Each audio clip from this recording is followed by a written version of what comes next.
Hey everyone, welcome back to Barter Hordes. My name is Robert. Happy Friday. Before I talk about what I've been reading this week, let me just remind you that the BookTube Prize, our inaugural year, is now over. The last of the ballots is in. It's in the computer. We have a winner, and I'll have to sit on that for a few more days, but we're announcing the winner on Saturday, October the 5th. And I'm planning to live stream it when we're here for the BookTube Prize meetup. We're having a dinner that evening at 7 Eastern Time, and then we'll start the live stream around 8 o'clock Eastern Time and announce the top 3 places. So please mark your calendars, join us there, and we'll wrap up this year's BookTube Prize. And then we have 3 months until we start over again in January, preparing for the 2020 prize. Okay, I finished 4 books this week, which has been really productive. I've gotten a lot of reading done this week. It helps when you don't watch quite as much Netflix. The first one I finished was one I talked about a little bit last week, and that is The Dearly Beloved by Cara. I mentioned last week, this is the story of 4 people, 2 married couples. It starts in the 1950s, goes through the 60s, and goes through quite a number of years. They don't know each other initially. Both couples meet during their university years. Both of the men become Presbyterian ministers, and the 4 of them come together in New York City when the 2 men both apply for the same opening at Third Presbyterian Church, and the church hires both of them. The church had had a previous bad experience with their minister, and they liked qualities in each of the 2 men and offered them a joint appointment, and they took it. And so it's the story of their 4 intertwined lives, the 2 men as ministers and their wives. And there's a lot of domestic drama, but it doesn't feel like melodrama. There's just a lot of things that they have to work through as couples, as people of faith, or as people without faith, and as people who are very different being forced to work together and provide some kind of a united front to this congregation that's kind of lost its way. And so for somebody like me who's not a believer, you wouldn't think that this book would really be that interesting, but I found it fascinating. The writing's really good. It's not surprising. Cara is a product, I believe, of the Iowa workshop, so she's gotten some top-level training. And the writing is really good. The emotions seem real. The characters aren't always likable, and that's pretty real. But they also strike me as very human. And I really enjoyed this novel. It was a very big surprise for me how much I enjoyed it, because I didn't think I was going to be all that interested in it when I picked it up, but I'm glad I did.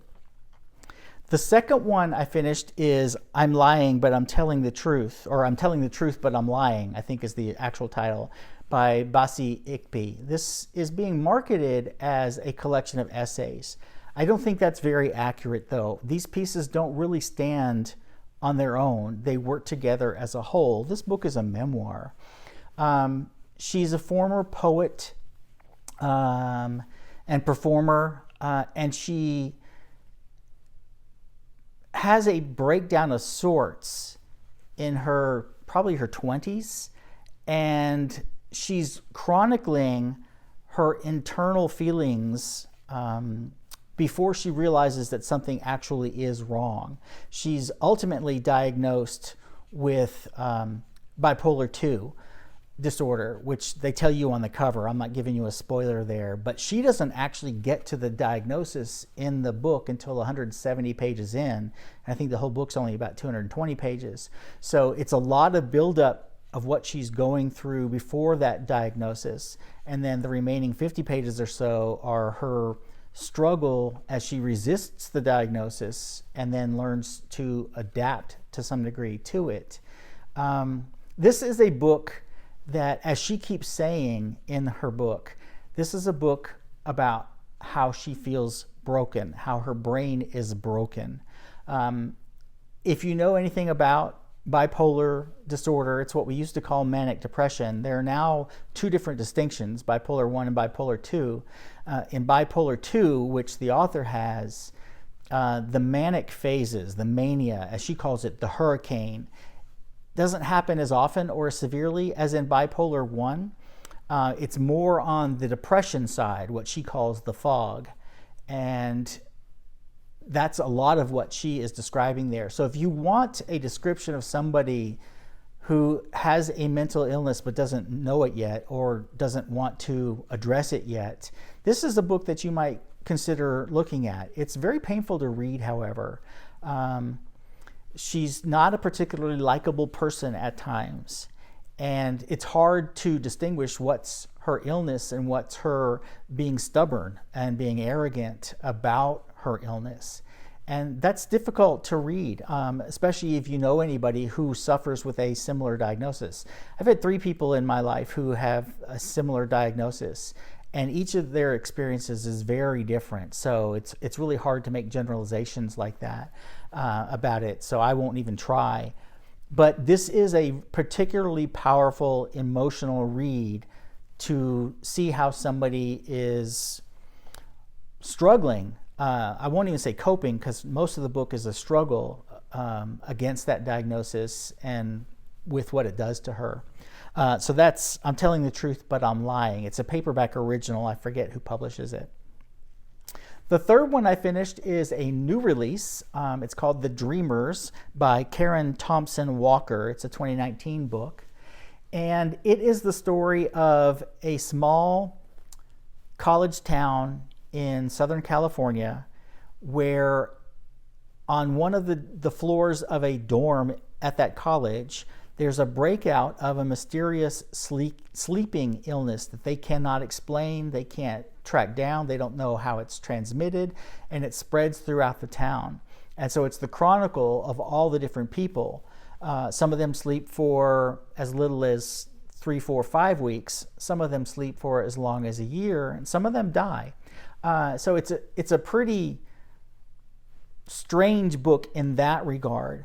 My big problem with the book, and I enjoyed reading the story, is that at the end of it, I didn't really know what the point of the story was, what the point of the novel was, that we should pay more attention to our dreams. I don't know. I honestly don't know what the thesis of this book is. And yes, novels usually have a thesis too. It's just not usually explicit. But I enjoyed the writing. I enjoyed the story. I just didn't know what to make of it at the end. So ultimately, it wasn't the greatest for me, but an interesting read nevertheless. And then the fourth one that I finished is a backlist title. I read Matt Haig's book, How to Stop Time, as part of this year's BookTube Prize list of 48, and I really enjoyed it. So I figured I'd pick up one of his earlier books, and so I picked one, I think it's from 2013, it's called The Humans. It's the story of, and I'm not giving any spoilers because you learn this almost immediately. It's the story of a mathematics professor in Cambridge, England, who has been replaced by an alien. An alien has been sent to Earth to stop this man because he has solved the unsolvable. He has solved the Riemann equation, the Riemann hypothesis, and no one else has solved it yet. And this alien society knows that that is the secret through prime numbers to advanced travel, advanced weapons, advanced all other things, and they know that Earth's just going to keep screwing it up, so they're going to do everything they can to keep Earth from getting there. And so they've sent this alien down in the form of this Cambridge math professor to kill everybody who might know about this and keep them from discovering this. And so very quickly you learn that he has killed the mathematician and has taken his place with his wife and his child. And then most of the book is his observations. There's almost a feeling of Mark Twain's A Connecticut Yankee in King Arthur's Court, where you've got somebody from an advanced futuristic civilization trying to make sense of a much more primitive situation. And at times it's really funny, at times it's really poignant. Near the end of the book, and I'm not going to spoil anything by telling you this, he leaves a list of 97 items as advice for his son. It's not really his son, of course. It was the mathematician's son. And as I'm reading that, I'm thinking, this is the best graduation speech ever. So if you don't read it for any other reason, read it for that list of 97 pieces of advice. It's remarkable. So that's The Humans by Matt Haig, which I really enjoyed. Okay, so what am I reading now? I am about halfway through another new release from 2019. It's called Ask Again Yes by Mary Beth Keane. I'm not going to say too much about this. It's about two teenagers and their families in New York State. There is a somewhat tragic event that separates them, and then I'm just getting to the point where they're getting on with their lives. So I'll tell you more about that one next week when I finish it.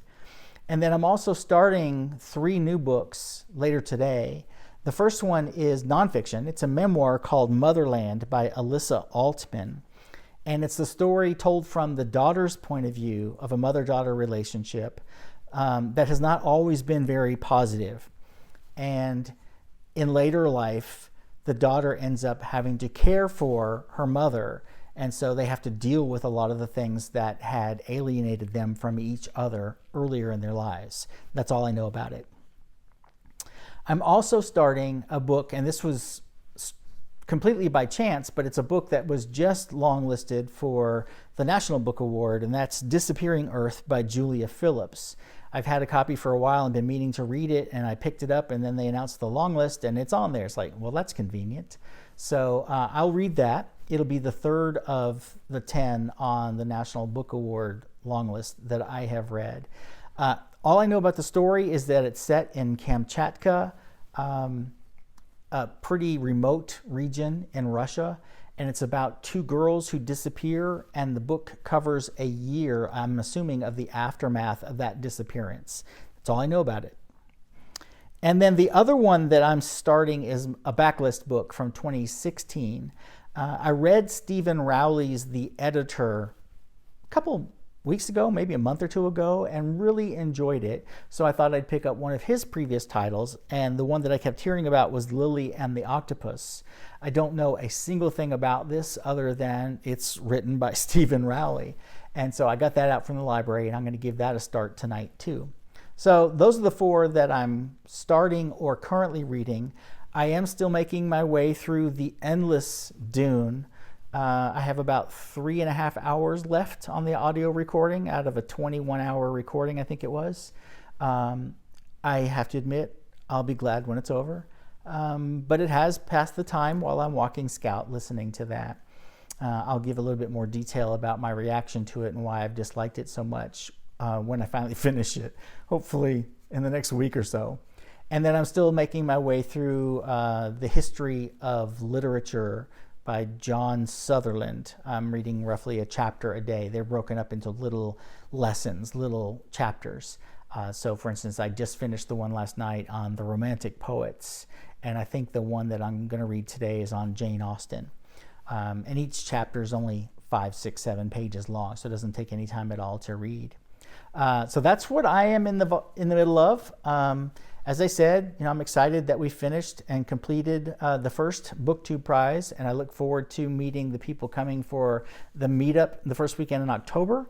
And we're going to do a bookshop crawl on Saturday, and then Saturday night's our dinner and announcement, and then probably a little bit more book shopping and maybe some videoing on Sunday while they're all here. So I will be back with you again probably in the middle of this coming week, maybe with the end of September book haul.